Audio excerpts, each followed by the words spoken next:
네, 미 국방부에서 유출된 것으로 추정되는 문건 가운데는 한국에서 포탄을 대량 운송하는 상세한 내용의 일정표도 포함돼 있었던 것으로 드러났습니다. 우크라이나 무기 지원 목적일 가능성이 제기되는데 백악관은 이번 문건 유출과 관련해 매우 심각하다며 변명의 여지가 없다고 밝혔습니다. 워싱턴에서 권준기 특파원입니다.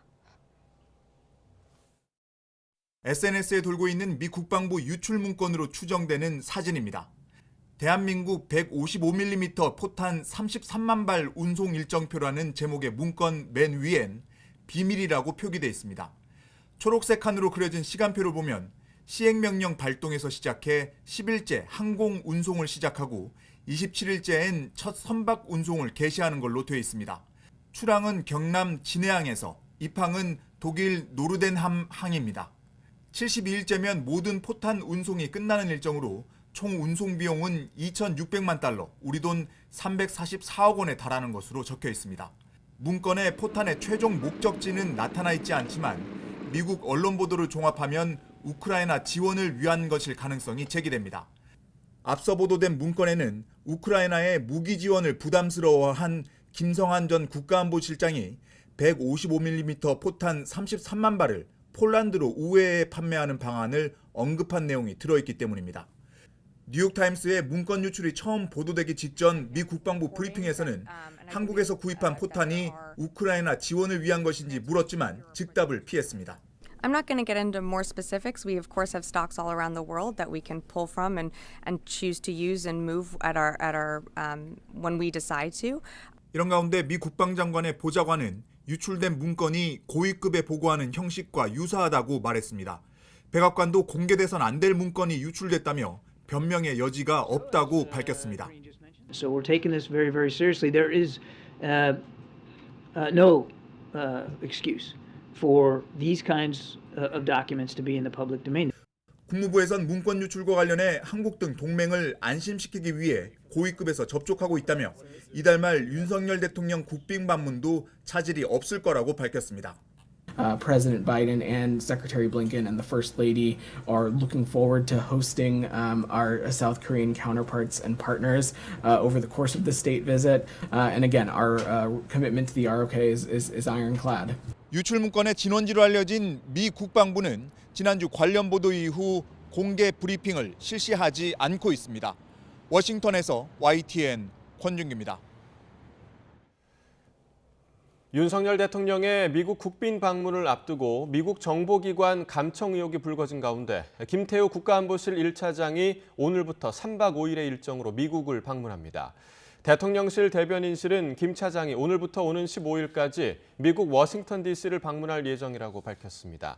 대변인실은 김 차장이 방미 기간 중 미국 행정부 인사들을 면담하고 대통령의 성공적 국빈 방미를 위한 사전 준비 협력 협의와 함께 북한 문제, 경제 안보, 지역 글로벌 이슈 관련 협력을 포함한 다양한 현안에 대해 의견을 교환할 예정이라고 설명했습니다.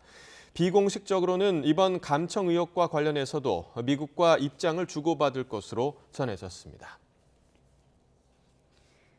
미 국방부 기밀 문건 유출 피해 당사국 가운데 하나인 캐나다는 이번 사태와 관련한 언급을 자제했습니다. 로이터 통신은 캐나다 정부가 유출된 미국 기밀 문서에 담긴 정보의 사실 여부에 대해 확인하지 않았다고 보도했습니다. 캐나다 공공안전부 대변인은 우리는 유출된 것으로 알려진 정보에 관해 확인이나 부인 등의 논평은 하지 않는다고 밝혔습니다. 이어 캐나다는 미국과 기밀정보 공유 동맹체인 파이브 아이즈 일원으로서 미국, 영국 등과 강력한 정보 공유 프로그램을 갖고 있으며 우리는 그들과 계속 협력할 것이라고 말했습니다. 유출된 기밀 문건에는 러시아 정보기관의 지원을 받는 해커들이 올해 초 캐나다 천연가스 파이프라인 회사의 운영을 방해, 막대한 피해를 줬다고 주장한 내용이 담긴 것으로 알려졌습니다.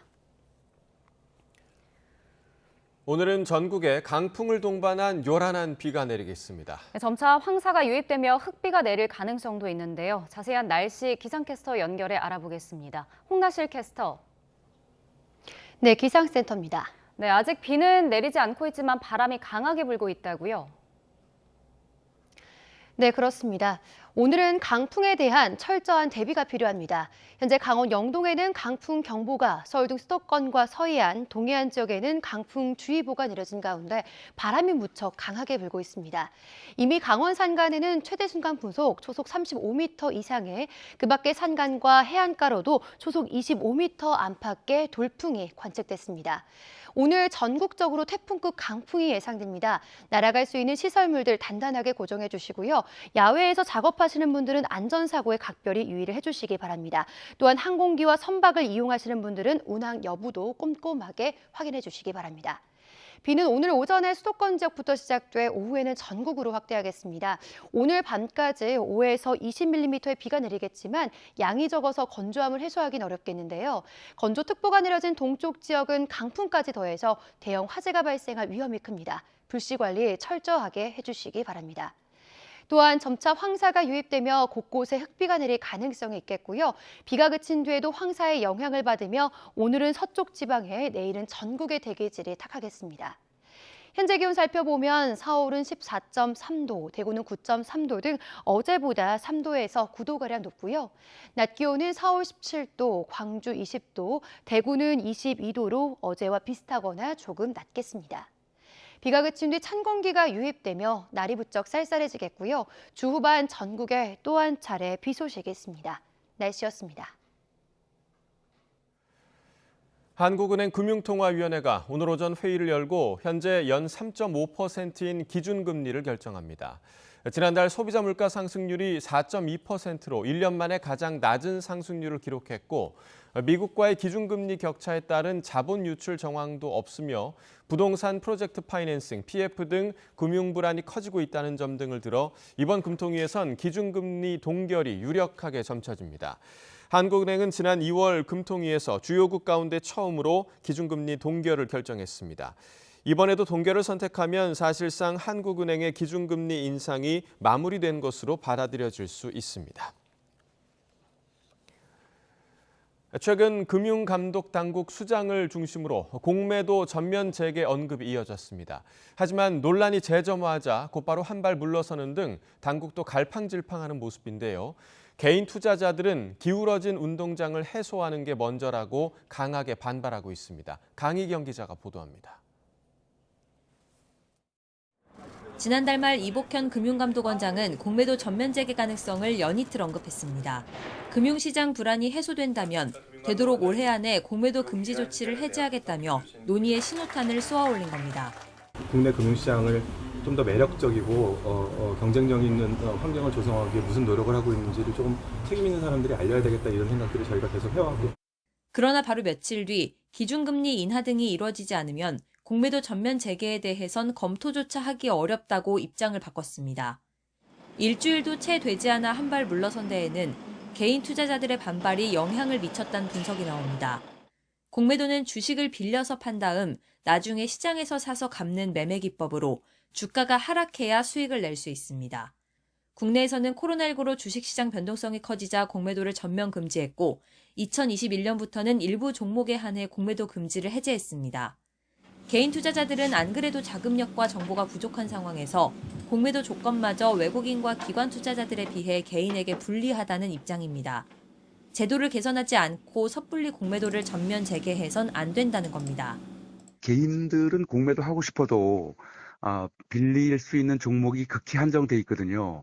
그다음에 또 빌릴 때 이자도 기관 외국인에 비해 이제 지나치게 높기 때문에 논란을 의식한 듯 이 원장은 개인 투자자와의 공감대 없이 공매도 전면 재개를 추진하는 건 부적절하다고 거듭 강조했습니다. 소위 개미 투자자들 입장에서 보면은 기울어진 운동장이라는 지적이 단순히 그냥 잘못된 오해라든가 착각이라고 보기에는 어려운 측면들이.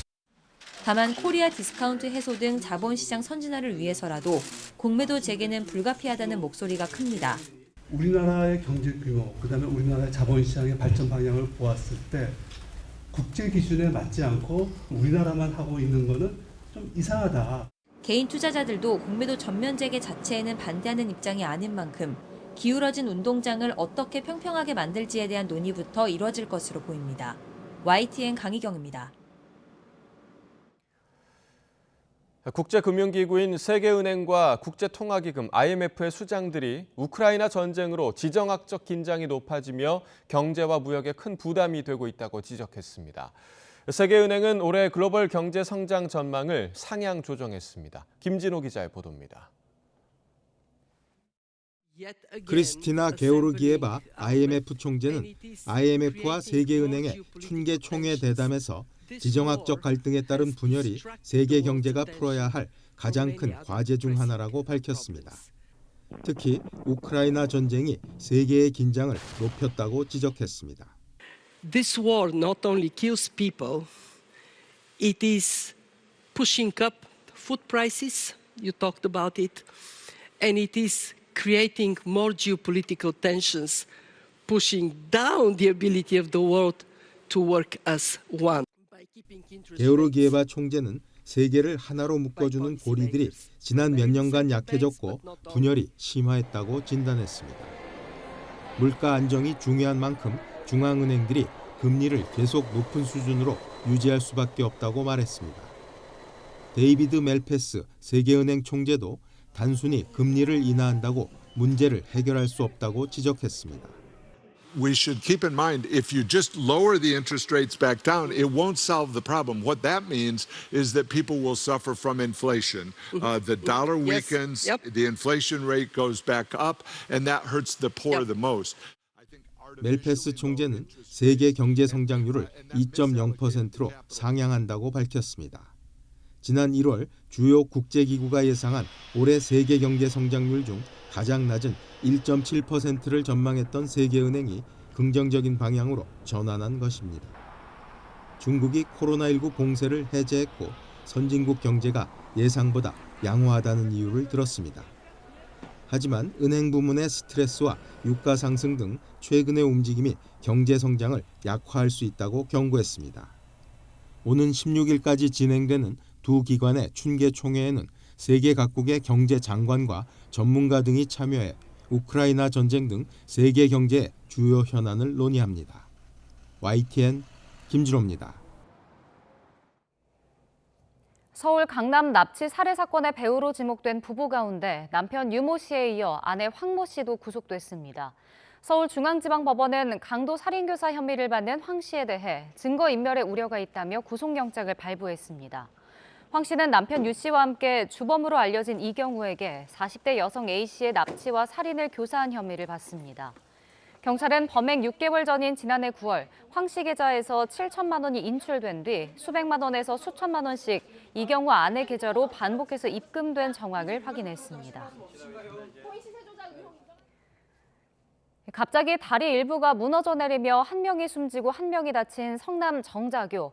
포털 사이트 로드뷰로 분석을 해봤는데요. 무려 7년 전부터 보행로가 서서히 가라앉고 있었습니다. 법에 따라 꼬박꼬박 진행하던 안전점검에선 왜 이번 사고의 징후를 잡아내지 못했을까요? 강민경 기자가 그 이유를 살펴봤습니다. 포털 사이트의 로드뷰로 본 경기 성남 정자교의 모습입니다. 멀쩡하던 보행로가 2016년의 기점으로 아래로 조금씩 처지기 시작합니다. 3년 뒤인 2019년에는 난간도 가라앉더니 2021년에는 차도에 희미한 균열이 생겼습니다. 지난 5일 보행로가 내려앉기 직전 CCTV 화면에 포착된 균열과 비슷한 위치입니다. 이렇게 맨눈으로 사진을 훑어봐도 도로 처짐과 균열 현상이 드러났는데 정자교는 지난해 정기 안전점검에서 양호 등급을 받았습니다. 시설물 안전법상 교량 안전점검은 정기 안전점검과 정밀 안전점검, 그리고 정밀 안전진단까지 크게 3단계로 나뉩니다. 길이 100m가 넘는 교량으로서 2종 시설물인 정자교는 이 가운데 정기 안전점검과 정밀 안전점검만 받으면 됩니다. 전문가들은 우선 기술자가 맨눈으로 외관을 들여다보는 정기 안전점검으론 이상 징후를 발견해 적극적으로 조치하기 어려웠을 거라고 입을 모읍니다. 도로 균열이 관찰되더라도 시설물을 보수해 해결하면 된다고 판단해 넘어가는 경우가 대부분이라는 겁니다. 유관이기 때문에 당연히 그 당시 설계 기준에 맞게 식용되어 있다라는 가정하에 점검을 하는 거예요. 지난 2021년 실시한 정밀 안전 점검 역시 간단한 시험 장비만 사용하고 설계도까지 살펴보진 않기 때문에 구조적 결함을 밝혀내기엔 부족할 수 있습니다. 게다가 이마저도 부실하게 이루어졌을 가능성도 배제할 수 없습니다. 분당구청은 지난 2021년 탄천 다리 20개를 정밀 안전 점검하는데 1억 7천만 원 상당을 썼습니다. 다리 하나에 800만 원쯤 들어간 걸로 이 단가로는 사실상 서류 검사 정도밖에 하지 못한다는 게 전문가들의 의견입니다. 정기 점검 같은 경우를 주셨을 때 거기 현재 업체에 대해서 안전 역량이 충분하는지에 대해서도 이런 평가하는 이런 것도 있거든요. 아마 가서 확인해 봐야 되겠지만 이제 안 했을 가능성이 있을 수도 있고요. 안전점검 제도를 근본적으로 개선해야 한다는 지적이 나옵니다. 현행법상 2급과 3급 시설물만 해당하는 정밀 안전 진단 의무를 교량처럼 사람이 사용하는 노후시설 전체로 확대하는 방안이 거론됩니다. YTN 강민경입니다. 경기도 화성에 있는 자원순환시설에 불이 나 3시간 만에 진화됐고 경남 사천에서는 주택 화재로 60대 남성이 숨졌습니다. 고속도로에서 졸음운전으로 차량 8대가 연쇄 추돌하는 사고가 나기도 했습니다. 사건 사고 소식 박정현 기자가 보도합니다. 소방대원들이 연신 물을 뿌려보지만 불길이 좀처럼 잦아들지 않습니다. 경기도 화성시에 있는 자원순환시설입니다. 공장 밖 폐기물 더미에서 시작된 불이 공장 건물로 옮겨 붙은 것으로 추정됩니다. 한때 담당 소방서 인력과 장비를 모두 투입하는 대응 1단계가 발령되기도 했습니다. 다친 사람은 없었지만 공장 2개 동과 천막 1개를 태우고 3시간여 만에야 진화됐습니다. 지붕 위로 희뿌연 연기가 가득합니다. 어제 저녁 8시 반쯤 경남 사천시 용현면의 단독주택에서 불이 났습니다. 화재 당시 집에는 80대 노모와 60대 아들이 있었습니다. 노모는 이웃 주민에 구조됐지만 안타깝게도 아들은 화재 현장에서 빠져나오지 못했습니다. 경찰과 소방은 범죄 연관성은 없는 것으로 보고 합동감식을 통해 화재 원인을 조사할 방침입니다. 밤 11시 50분쯤에는 서울 종로구에 있는 주점에서 불이 났습니다. 인명피해는 없었지만 주방과 홀 일부를 태운 뒤 1시간여 만에 꺼졌습니다. 소방은 주점 안에 있는 TV에서 불이 시작된 것으로 보고 있습니다. 어제 오후 6시 10분쯤에는 전남 화순군 화순읍의 요양병원에서 불이 났습니다. 당시 병원에는 거동이 불편한 환자 100여 명이 있었지만 모두 대피해 인명피해는 발생하지 않았습니다. 어제 오후 5시 20분쯤에는 중부내륙고속도로 괴산나들목 인근에서 26톤 화물차가 차선 변경을 하다가 앞서가던 차를 들이받으면서 차량 8대가 잇따라 추돌하는 사고로 이어졌습니다. 6명이 다쳐 병원으로 옮겨졌고 사고 수습을 하느라 1시간여 동안 차로 일부가 통제되기도 했습니다. 경찰은 화물차 운전자가 졸음운전을 한 것으로 보고 정확한 사고 경위를 조사하고 있습니다. YTN 박정현입니다.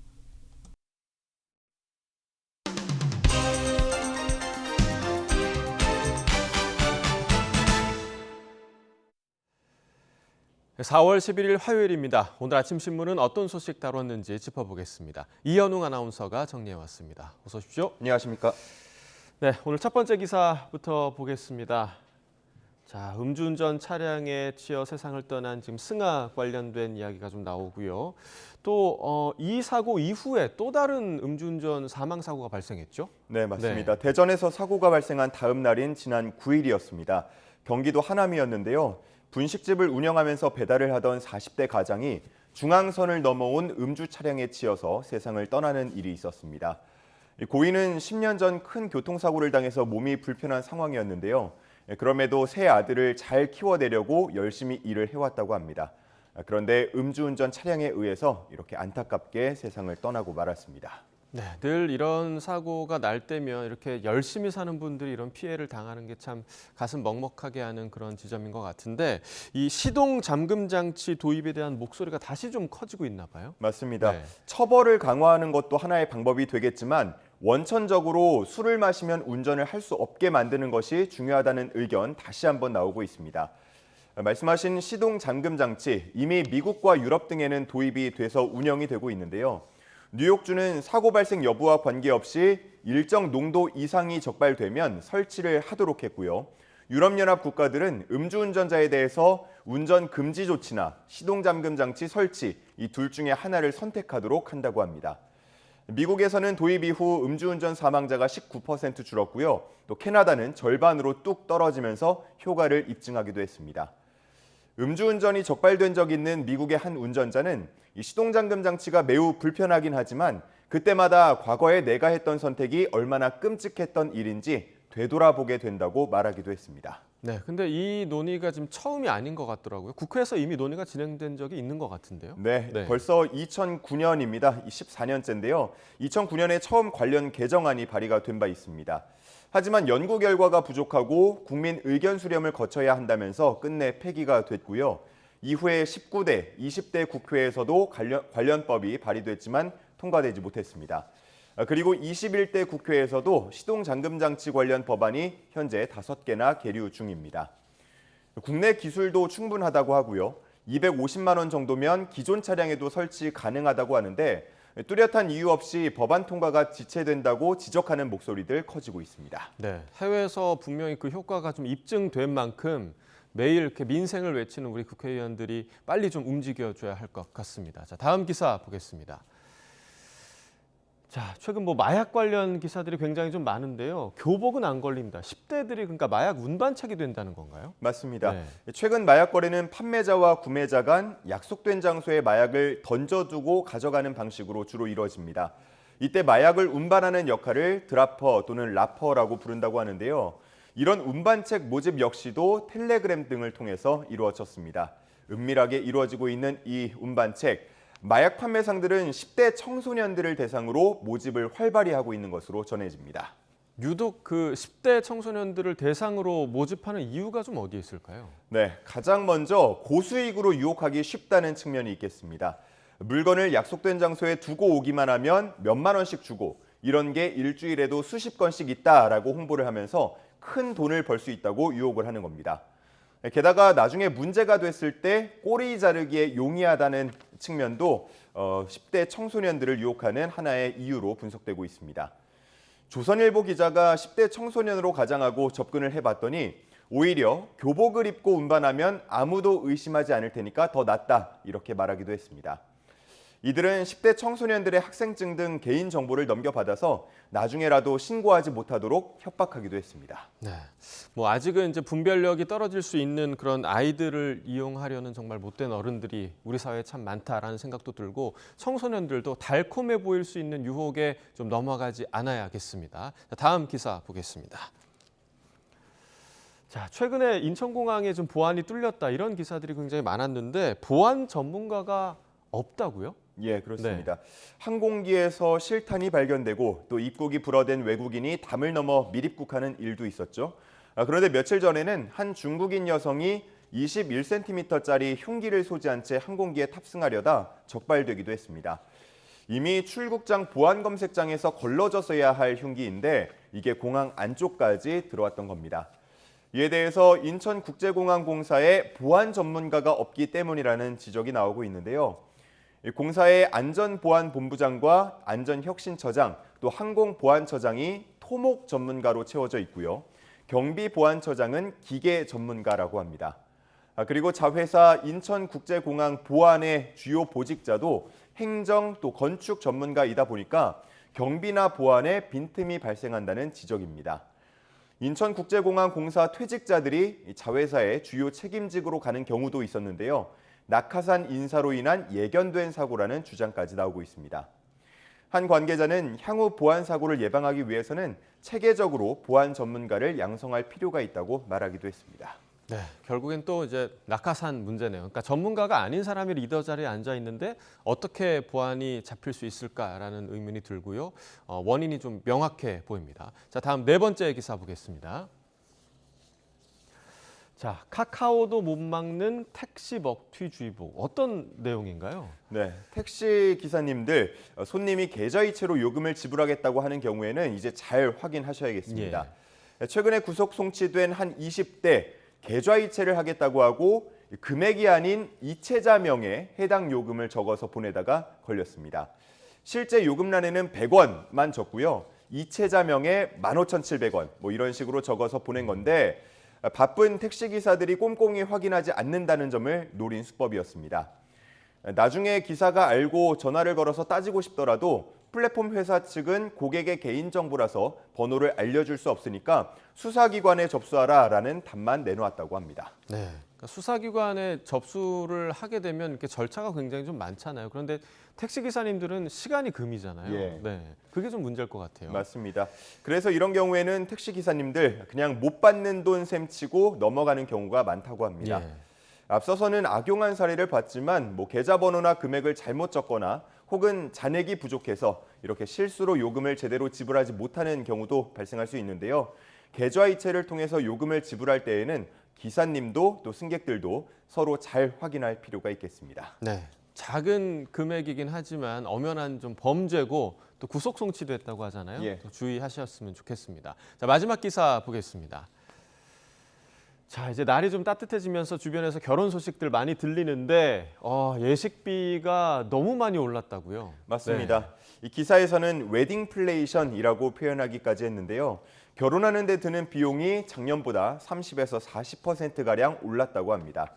공급은 줄고 수요는 늘었기 때문인데요. 코로나 시기를 거치면서 버티다 못해 폐업한 예식장이 많다고 하고요. 반대로 코로나 때 미루어둔 결혼을 하기 위해서 문의가 급증하다 보니까 가격이 천정부지로 뛰고 있습니다. 올해 1월은 작년 동월 대비 21.5% 혼인 건수가 늘었다고 하는데요.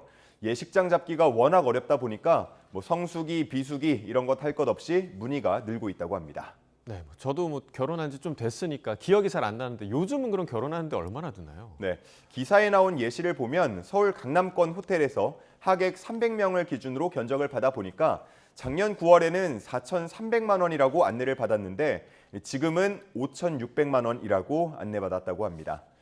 결혼식장뿐 아니죠. 스드메라고 불리는 스튜디오, 드레스, 메이크업 비용도 모두 다 30% 이상씩 올랐다고 하는데 결혼을 앞둔 한 예비 부부는요. 결혼 관련 비용이 터무니없이 비싸져서 예비 부부들은 첫 발을 떼는 것부터 무서운 상황이라고 전하고 있었습니다. 네. 직접적으로 이렇게 비용으로 들으니까 정말 많이 올랐구나라는 네. 생각이 들고 정말 행복해야 할 첫 순간인데 없던 갈등도 만들어낼 수 있겠구나 하는 그런 안타까운 마음이 듭니다. 네, 굿모닝 브리핑 이현웅 아나운서와 함께했습니다. 고맙습니다. 감사합니다.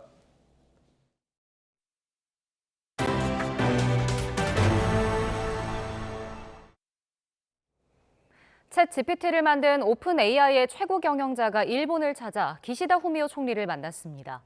각국의 규제가 강화되는 가운데 G7 국가 중 일본을 가장 먼저 찾은 배경에 관심이 쏠리고 있습니다. 도쿄에서 김세호 특파원이 보도합니다. 챗 GPT를 개발한 오픈 AI의 CEO 샘 올트만은 기시다 후미오 총리와 회동한 뒤 일본 현지 법인 개설과 일어 서비스 확대를 검토하고 있다고 밝혔습니다. 그러면서 기시다 총리와 챗 GPT의 활용 방안을 논의했다고 전했습니다. We talked about the upsides of this technology and how to mitigate the downsides, and how wonderful it is to see the adoption by Japan and the excitement about the future. 지난해 출시된 챗 GPT는 질문자가 물으면 학습된 데이터에 기반해 자연스러운 대화 형태로 답변해 선풍적인 세계적 관심을 끌고 있습니다. 하지만 가입자 정보 유출 위험 등이 문제가 되면서 이탈리아는 챗 GPT의 잠정 금지를 결정했고 유럽 각국도 규제 강화를 고민하는 추세입니다.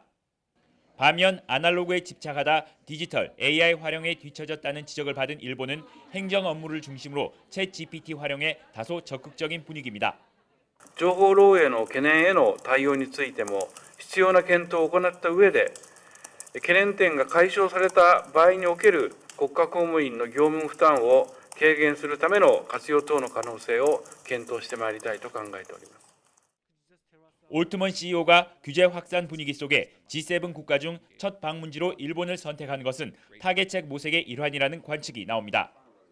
우선 히로시마 G7에서 AI 기술 활용 방안 등이 논의될 전망인 가운데 유리한 여론을 최대한 조성하겠다는 포석이 엿보입니다. 올트먼은 또 자민당 내 디지털 사회추진본부도 찾았는데 일본 내 사업 확장을 위해 인맥을 활용하려는 의도가 있다는 해석도 나옵니다. 일본이 챗 GPT의 장단점을 어떻게 취사 선택해 이용할 것인가는 다른 주요국의 결정에도 영향을 줄 것으로 보입니다. 도쿄에서 YTN 김세호입니다. 중국과 여러 경제 현안에서 갈등을 빚고 있는 미국 정부가 재무부 장관과 상무부 장관의 중국 방문을 추진하고 있습니다. 존 커비 백악관 국가안보회의 전략소통조정관은 브리핑에서 중국 초청으로 제닛 옐런 재무부 장관과 지나 러먼드 상무장관이 중국을 방문하는 방안에 대해 중국과 논의하고 있다고 말했습니다. 또 바이든 대통령도 시진핑 중국 국가주석과 다시 대화하기를 기대하고 있고 중국 정찰 풍선 문제로 취소했던 토니 블링컨 국무부 장관의 방중도 추진하고 있다고 설명했습니다. 미국 켄터키주 루이빌 시내 은행에서 총격 사건이 발생해 10명 넘게 숨지거나 다쳤습니다. AP통신과 CNN은 현지 시각 10일 루이빌 메인스트리트의 올드내셔널 은행에서 총격 사건이 발생해 시민 4명이 숨지고 경찰 2명을 포함해 최소 9명이 다쳤다고 보도했습니다. CNN은 은행의 전 직원 23살 코너 스타전이 범인으로 최근 해고 통보를 받은 뒤 은행 총격을 암시하는 메모를 남겼다고 전했습니다. 스타전은 경찰과 교전 중에 경찰에 쏜 총을 맞아 그 자리에서 사망했습니다. 프랑스 몽블랑 부근에서 눈 사태로 6명이 사망했다고 프랑스 텔레비지용 방송이 현지 시각 10일 보도했습니다. 사고가 발생한 오트사부와 당국에 따르면 전날 주변에 스키장에 있는 아르망세트 빙하에서 눈이 쏟아지면서 가이드 2명 등 4명이 숨졌고 2명이 실종됐습니다. 구조당국은 눈 사태가 발생한 다음 날 수색을 재개했고 행방이 묘연했던 이들을 오전 오후에 1명씩 숨진 상태로 발견했습니다. 눈사태 원인은 알려지지 않았으나 당국은 부활절을 전후로 기온이 빠르게 상승하면서 눈사태가 발생했을 가능성에 염두에 두고 있습니다.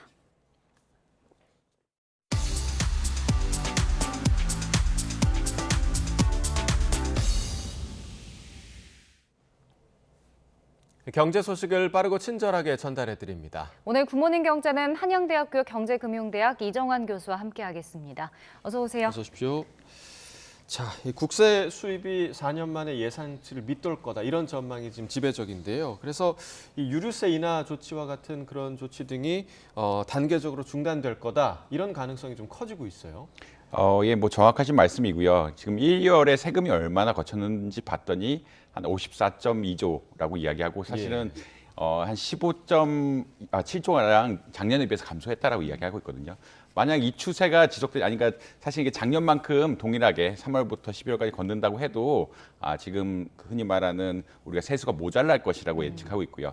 결국은 정부가 한 해 예산을 정해놓고 얼마쯤 세수가 거쳐서 그거를 세금으로 메꾸겠다라는 전반적인 계획이 있는데 그것에 비해 그 3월부터 12월까지 제대로 걷어도 모자란다는 이야기를 많이 하고 있고 지금 상황상 사실 그렇게 될 가능성도 굉장히 적거든요. 가능성이 적다는 이야기는 작년보다 아무래도 경기가 저하되고 이에 따라서 소득이 감소되고 기업들이 수익이 줄어드니까 세금이 줄어들 수밖에 없는 상황이라 아마 지금 예측대로 간다 그러면 정부가 예산을 집행하는 거에 비해서 세금 걷는 게 모자라지 않을까라고들 많이 예측을 하고 있습니다. 이런 우려를 이제 추경호 장관님께서도 이게 올해는 좀 부족할 것 같다라고 메시지 던졌고요. 사실 이것을 극복하는 방법은 결국은 세금을 많이 걷거나 정부 지출을 줄이는 방법이겠죠. 뭐 이게 사실은 간단한 이야기인데 세금에 대해서 가장 최근 어떻게 보면 뭐 문제가 되는 것 혹은 인상할 수 있는 것은 유류세라고 지금 많이들 보고 있습니다. 유류세 인하를 작년에 하면서 한 5.5조 가량 세수가 결손이 났다라고 이야기하고 있거든요. 아무래도 에너지 비용이 굉장히 많이 올라갔는데 그것을 민생에 반영하는 것을 좀 줄이고자 유류세 인하를 단행했는데 그것이 사실은 세수 차원에서는 안 좋은 이야기고요. 그 유류세가 특히 거의 단일 세원으로서는 가장 중요한 세 항목이기 때문에 이제 지금 뭐 경유는 37%, 그다음에 휘발유는 한 25% 정도 유류세가 인하된 상태인데 그것을 다시 원상복귀하지 않을까라고 많이들 예측을 하고 있습니다. 그다음에 이제 자동차 개별 소비세 같은 것도 지금 한 30% 정도 감소된, 흔히 말해서 깎아준 상황이거든요. 아무래도 이제 코로나19 때 경기가 위축이 되다 보니까 자동차 개별 소비세 같은 것들도 좀 깎아준 상태인데 이것도 올리지 않을까. 그리고 종합부동산세 기준이 되는 흔히 말하는 공시가액 대비 얼마나 세금을 매길 것이냐 이런 기준들이 있는데 그러니까 작년에 종부세가 너무 많이 나왔다라는 이야기가 나면서 원래 한 80% 되던 걸 60%로 내렸는데 이 흔히 말하는 공시가액을 평가하는 비율을 다시 80%로 올리지 않을까라고 많이들 예측을 하고 있습니다. 네. 자, 그런가 하면 지금 고금리 상황이 계속되면서 은행 가계대출은 3달 연속 감소세로 나타났습니다. 근데 반면에 주택담보대출은 2조 원 넘게 늘어났다고요. 사실은 은행의 가계대출이 크게 봐서는 신용대출이라고 이야기하죠. 담보 같은 것들이 없고 개인의 신용에 기반한 신용대출이 있고요. 주택담보대출이 있는데 신용대출 분야는 많이 감소를 했습니다. 아무래도 금리 인상이 신용 대출엔 직격탄을 맞을 수밖에 없거든요. 네. 신용 대출이라는 것은 개인의 신용에만 의존한 것이고 다시 말해 담보가 없기 때문에 금리가 빠르게 올라갈 수밖에 없고 이런 이자 비용에 대한 부담이 있는 이런 개인들은 사실은 신용 대출 부분은 많이 감소시킬 수밖에 없다라는 그런 사실이 있습니다. 근데 가계 대출 중에 주택담보대출은 왜 많이 늘었느냐? 네. 이것의 영향은 특례 보금자리 론의 영향, 그 특례 보금자리 대출이라고 보통 이야기하는데 이것의 영향이 아니었을까라고 많이 평가를 하고 있고요. 사실 3월에 주택 거래 같은 것들이 계속 1만 건 이하로 가다가 1만 건 이상으로 늘어났거든요. 이런 것들이 어떻게 보면 정부가 대출 적극적으로 해주면서 부동산 시장의 경착륙을 막는 이런 정책들을 폈고요. 이런 것이 효과를 발휘하면서 흔히 말해서 대출을 일으켜서 집을 산 분들이 꽤 많았다라고 아마 이야기를 할 수 있겠습니다. 근데 뭐 사실 오늘 금통위가 있는데 네. 이 가계대출이 지금 준 양이 뭐 그렇게 많지는 않거든요. 그래서 금통위가 오늘 아마도 동결할 거다라고 예측을 많이 하고 있는데 지금 뭐 가계대출 지표라든지 이런 것들은 아마 큰 영향을 미치지 않지 않을까. 결국은 예측대로 지금 경기 하락에 대한 우려, 그리고 수출 감소에 대한 우려들이 굉장히 심해지고 있고 가계부채는 뭐 약간씩 감소하는 양상이니까 정부에서 큰 고려는 아닐 것 같고 이래서 아마 동결이 되지 않을까라고 많이들 예측을 하고 있는 것 같습니다. 네. 자, 이제 전기차 얘기도 좀 해보겠습니다. 미국이 2032년까지 신차 3대 중 2대는 전기차로 대체하겠다. 이런 계획을 발표했습니다. 그러니까 2032년이면 지금 10년도 안 남은 상태인데 굉장히 좀 급진적이지 않을까 생각이 드는데 자동차 업계에서 그 관심을 가질 만한 그런 소식이 아닐까 생각이 됩니다.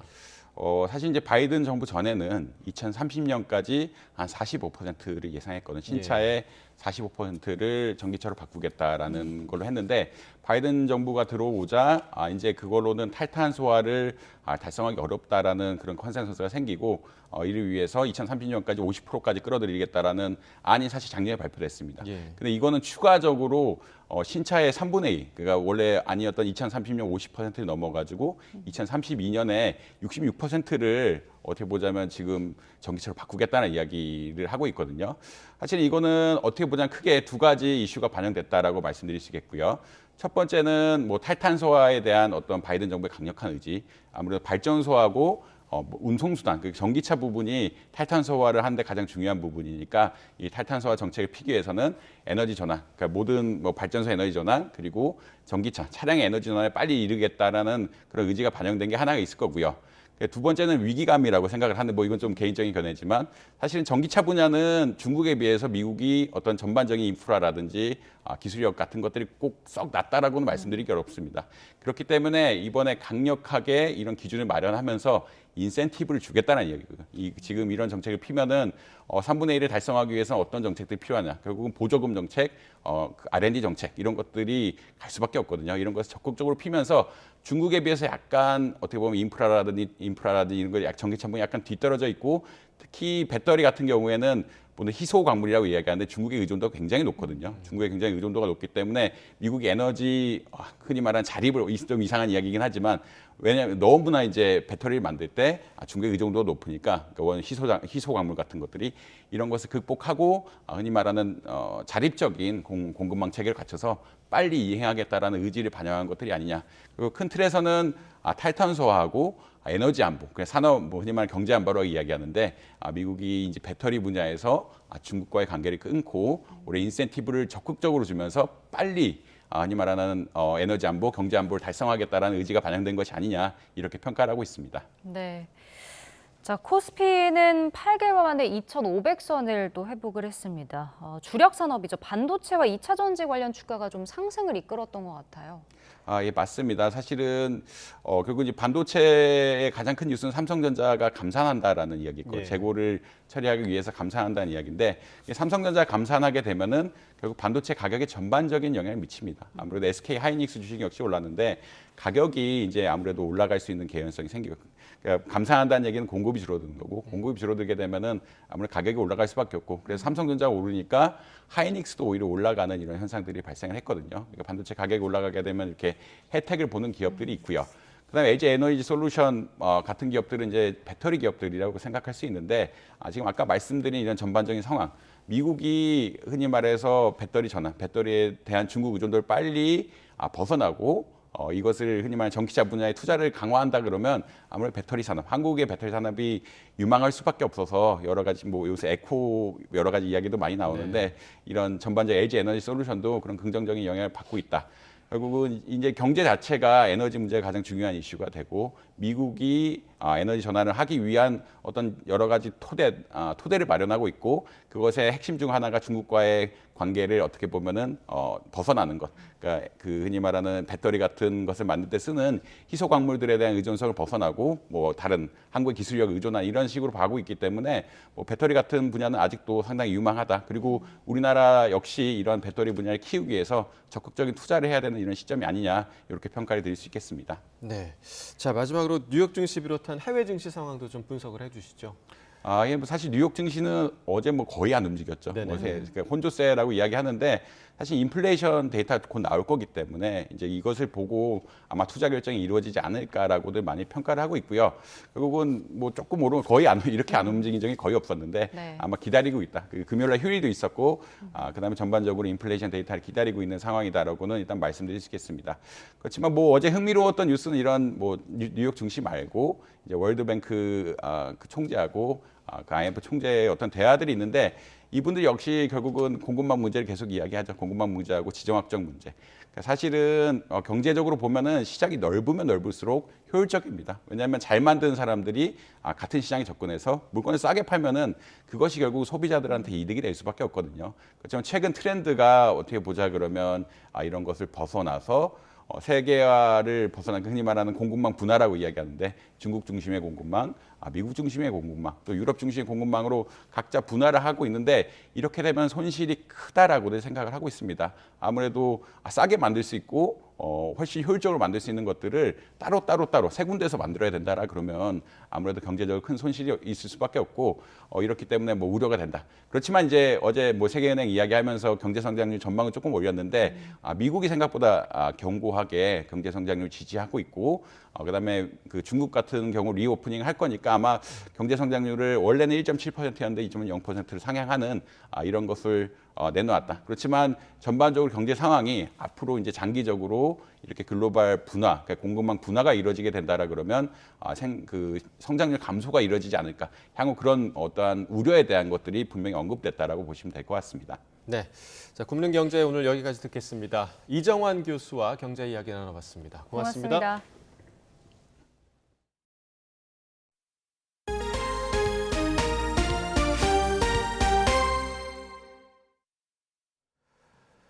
저출산으로 아이들이 줄면서 어린이집과 유치원 운영이 어려워진 지 오래입니다.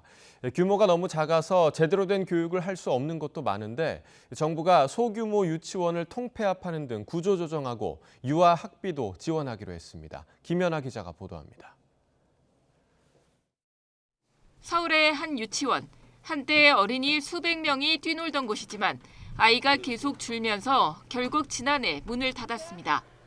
학생 수가 없으니까 폐업했고 여기 밑에도 유치원이 있었는데 지금 다 건물 부수고 그 옆에는 폐업해가지고 빌라 짓고 있고 이 근처에 유치원이 다 없어졌어요.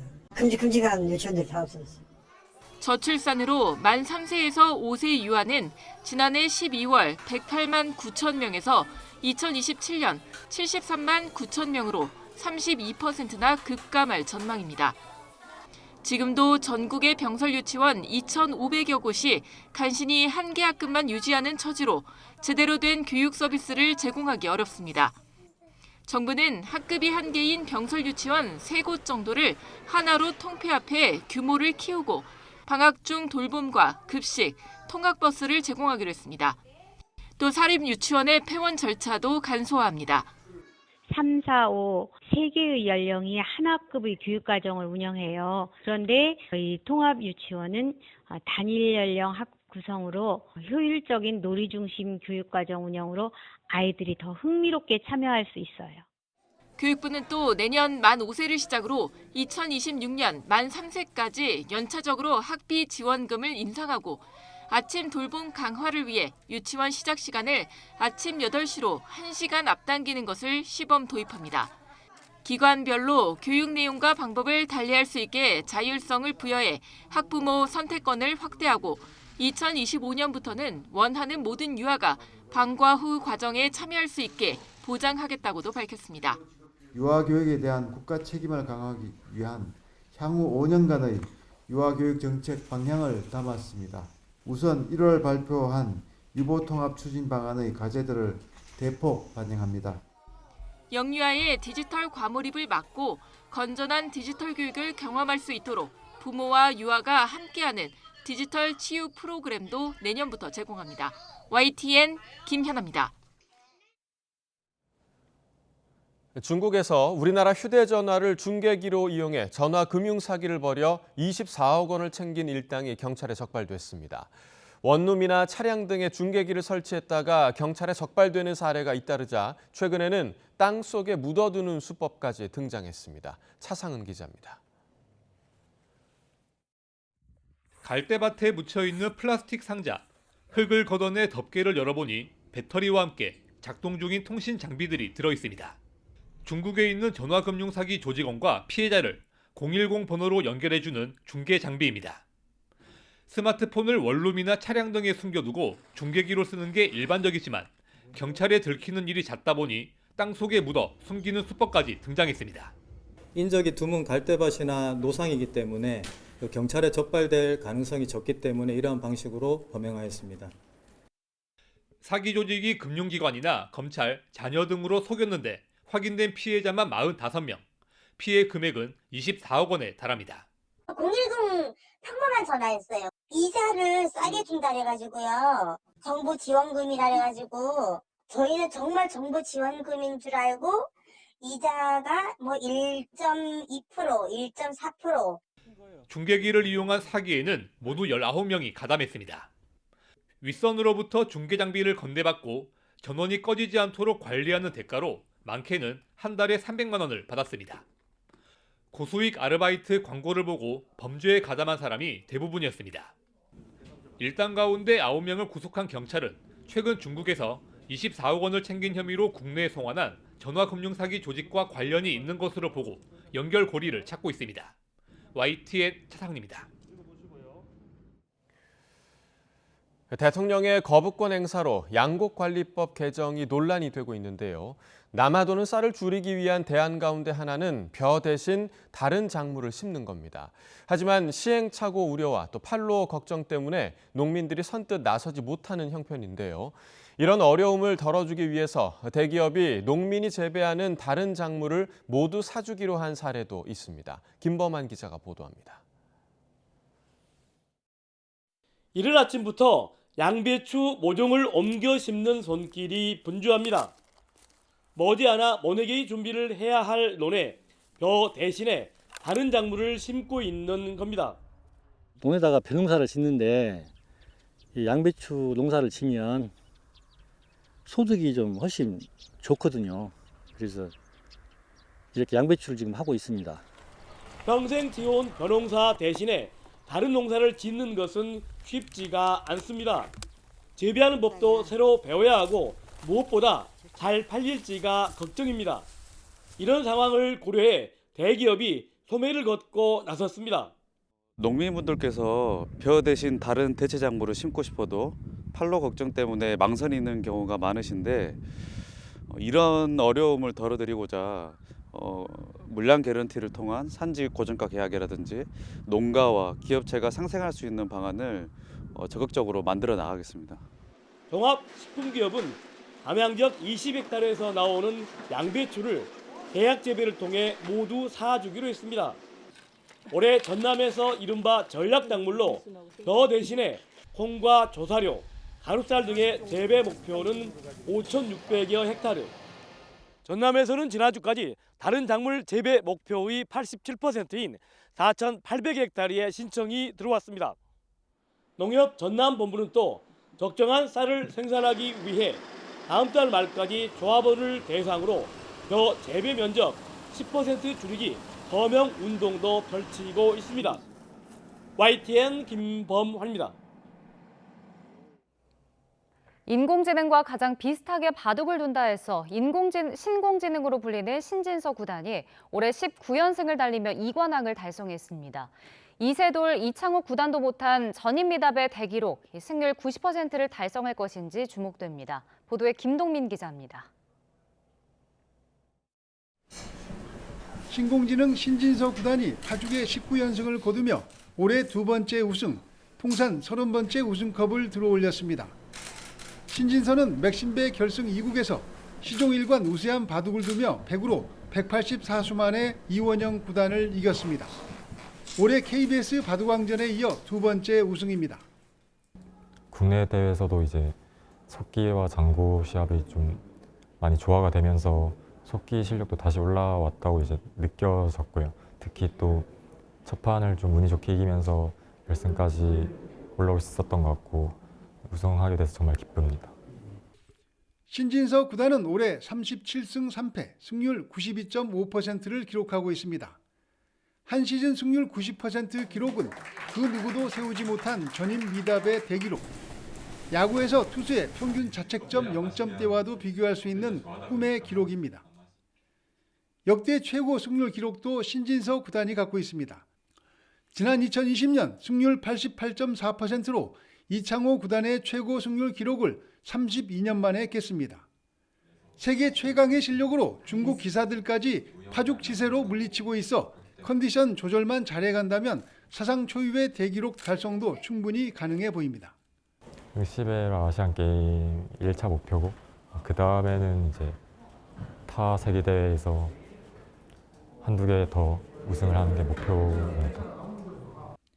이창호와 이세돌, 조은현 구단 같은 천재 기사의 등장으로 저변이 넓은 중국 바둑에 대항했던 한국 바둑. 인공지능이 사람보다 바둑을 더 잘 두는 시대. 인공지능을 가장 닮은 천재 기사 신진서 구단이 전임 미답의 대기록을 향해 달려가고 있습니다. YTN 김동민입니다. 배구 간판 스타 김연경이 V리그 역대 두 번째 만장일치로 정규리그 MVP에 뽑혔습니다. 남자 최우서 선수의 영광은 최고 세터 한 선수에게 돌아갔습니다. 서봉국 기자의 보도입니다. 지난 시즌 6위였던 흥국생명을 올 시즌 1위에 올려놓은 뒤 챔프전 우승 일보 직전에서 물러났던 김연경. 최고 선수의 영광은 또 한 번 배구 여제의 몫이었습니다. 기자단 투표에서 역대 두 번째 만장일치 표를 받아 통산 5번째 MVP가 됐습니다. 35살 나이에도 공격 성공률과 시간차 공격 1위, 수비에서도 리베로급 활약, 한 달 반이 넘도록 사령탑 없이 표류하던 팀을 이끈 리더십과 여자 배구의 흥행을 이끈 인기를 인정받았습니다. 힘든 순간들이 많았는데 또 동료 선수들도 있었고 또 스태프진들이 많이 도와줬기 때문에 이 상을 받을 수 있었던 것 같습니다. 은퇴 의사를 접고 국내 현역 연장을 선택한 가운데 과연 어느 팀을 선택할지도 초미의 관심사입니다. 이렇게 또 MVP라는 또 큰 상을 받을 수 있기 때문에 조금 더 좀 열심히 해서 또 최고의 자리에서 은퇴하는 모습을 좀 보여드리고 싶은 생각에 1년 더.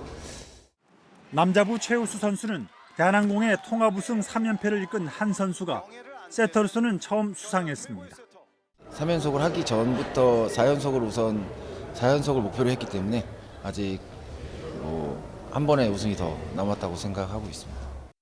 신인상은 김준우 최효서, 감독상은 틸리카이넨과 김종민 감독이 받았습니다. YTN 서봉국입니다. 프로농구 고양 캐롯이 24점을 쓸어 담은 이정현을 앞세워 현대모비스를 꺾고 4강 플레이오프에 진출했습니다. 캐롯은 6강 5차전에서 이정현의 활약과 함께 돌아온 슈터 전성현이 쐐기 3점포를 꽂아 넣으며 77대 71로 이겨 3승 2패로 시리즈를 마무리했습니다. 캐롯은 13일부터 정규리그 1위 KGC 인삼공사를 상대로 4강 1차전을 치릅니다. 맑았던 어제와 달리 오늘은 전국에 요란한 봄비가 내리겠습니다. 지난번처럼 비의 양이 그리 많지는 않겠지만 내리는 동안에 강풍을 동반할 것으로 보여서 주의가 필요한데요. 오늘 강원 산간에는 특히 초속 30m가 넘는 매우 강한 바람이 불어들겠고요. 서울 등 그 밖의 내륙 쪽으로도 초속 20m가 넘는 강한 바람이 불겠습니다. 시설물 관리와 안전사고에 각별히 주의하셔야겠습니다. 오늘은 바람에 특히 주의가 필요하겠습니다. 현재 강원 영동에는 강풍 경보가, 서해안과 동해안 그리고 수도권에는 강풍 주의보가 발효 중인데요. 날아갈 수 있는 시설물들을 미리 단단하게 고정해 주시고요. 배편이나 항공편 이용하시는 분들은 운항 여부도 확인해 주셔야겠습니다. 비는 오전에 수도권을 시작으로 오후에는 그 밖에 전국으로 확대하겠습니다. 비의 양은 전국에 5에서 20mm로 많지는 않아서 대기의 건조함을 완전히 해소하긴 어렵겠는데요. 산불 등 화재 예방에도 신경 써주셔야겠습니다. 오늘 낮 기온은 서울이 17도, 광주가 20도로 어제와 비슷하거나 조금 낮겠습니다. 비가 그친 뒤에는 찬 공기가 유입되며 날씨가 부쩍 쌀쌀해지겠고요. 주 후반에는 전국에 또 한 차례 비가 내릴 전망입니다. 오늘은 황사가 유입되며 곳곳에 흙비가 내릴 가능성도 있습니다. 서쪽 지방을 중심으로는 대기질이 점차 탁해질 것으로 보이니까요. 이들 지역에 계신 분들은 나오실 때 미세먼지용 마스크도 착용하셔야겠습니다. 지금까지 YTN 신미림입니다. 네, 이상으로 화요일 굿모닝 YTN 마칩니다. 잠시 후 뉴스라이더가 방송됩니다. 시청해주신 여러분 고맙습니다.